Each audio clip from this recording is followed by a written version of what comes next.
Các bạn xem video nhớ like, đăng ký kênh và chia sẻ cho anh Cơ Khí SH nhé.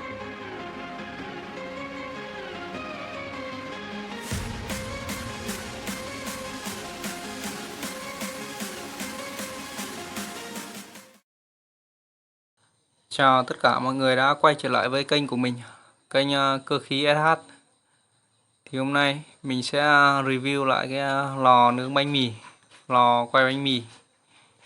Thì cái lò này mình cũng làm cho khách cũng khá lâu rồi, nhưng mà vì là không có thời gian chỉnh sửa video để tải lên nên hôm nay mình sẽ review lại. Thì cái lò này có công dụng là giúp cho người bán hàng không phải quay, nó sẽ quay tự động, nóng đều, không bị cháy.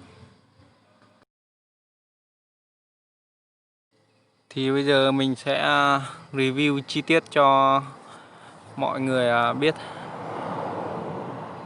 Thì chiều rộng của cái lò này là mình làm rộng 30 cm. Còn chiều dài là 1 mét.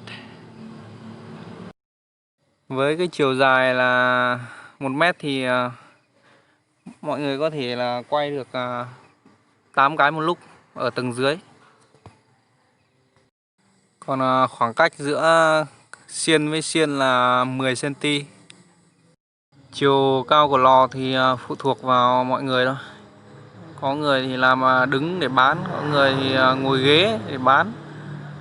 Motor thì là motor điện 12V. Mất điện thì có thể là lấy bình ắc quy ra kẹp vào, vẫn nướng, vẫn quay bình thường. Còn để sử dụng bình thường, cắm thì cắm vào điện 220V thì mình lắp cho một cái biến áp biến thế từ 220V xuống còn 12V. Cái lò này ngoài nướng bánh mì thì có thể nướng thêm thịt, nướng cá, rồi nướng linh tinh, tùy mọi người thôi. Để tiện cho việc di chuyển, kéo đi kéo lại thì mình lắp cho cái lò này là 4 bánh xe, 4 góc. Một mình có thể di chuyển đến nơi mình mong muốn. Cái lò này thì mình làm cũng khá sâu, vì sâu là vì cho nhiều giò lên thì nó sẽ đỡ hại lò. Chiều sâu là 23 phân, 23 cm đấy. Cái xích để kéo, cái xích để tải các bánh răng, các cái xiên ấy thì mình lấy từ cái xích cam xe máy. Còn cái xiên thì cái đầu bánh răng thì mình lấy từ cái đầu của đề của xe máy. Còn cái que xiên thì bằng inox phi 4 làm que chính. Còn cái cạnh thì làm bằng phi 3. Còn đây là cái xiên nướng xúc xích.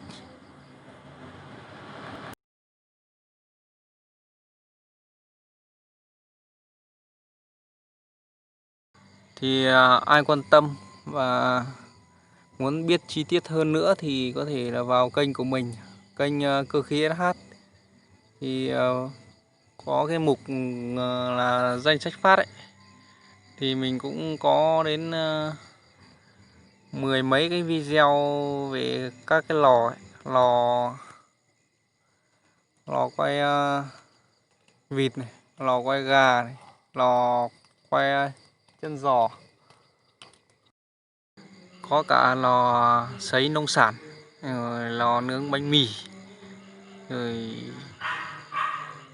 lò dụng cụ nướng gà, vịt, lò nướng mini. Nói chung là cũng nhiều lò lắm, mọi người có thể vào đấy và xem. Các bạn xem video nhớ like, đăng ký kênh và chia sẻ cho anh Cơ Khí SH nhé.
Các bạn xem video nhớ like, đăng ký kênh và chia sẻ cho anh Cơ Khí SH nhé.